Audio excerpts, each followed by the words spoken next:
Hi friends, நாங்கள் இன்றைக்கி குயின்ஸ்லேண்டுக்கு வந்திருக்கோம். அங்கே சைல்டு பம்பர் கார் அப்படின்னு ஒரு கேமு.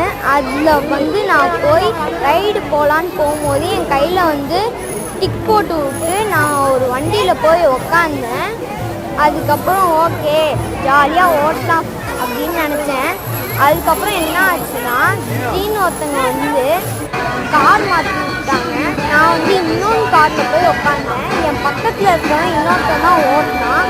அவன் திடீர்னு எங்கேயோ போய் முட்டிட்டு அப்படியே திருப்ப முடியாமல் இருந்தான். அதனால என்னை கார் ஓட்டுறதுக்கு விட்டாங்க. அதுக்கப்புறம் எனக்கு ஜாலியாக இருந்தது ஃப்ரெண்ட்ஸ். நான் எங்கெங்கேயோ போய் இடித்து எல்லாரையும் இடித்தேன் ஃப்ரெண்ட்ஸ். இடித்து விளாண்டேன். அதுக்கப்புறம் நிறைய கேம்ஸ் இருந்தது. நாங்களாம் என்னால் விளாட முடியாது அப்படின்னு இந்த கேம் கூப்பிட்டு வந்தாங்க. இது ரொம்ப ஜாலியாக இருந்தது ஃப்ரெண்ட்ஸ். அதுக்கப்புறம் ரைடு முடிச்சுட்டு வெளியே வந்தேன் ஃப்ரெண்ட்ஸ். இது ரொம்ப ஹாப்பியாக இருந்தது ஃப்ரெண்ட்ஸ். நீங்களும் ஒரு நாள் நீங்கள் இந்த ரைடை ஓட்டி பாருங்கள், சூப்பராக இருந்தது ஃப்ரெண்ட்ஸ். அதுக்கப்புறம் பாய் ஃப்ரெண்ட்ஸ், அடுத்த வீடியோ சந்திக்கலாம். பாய்.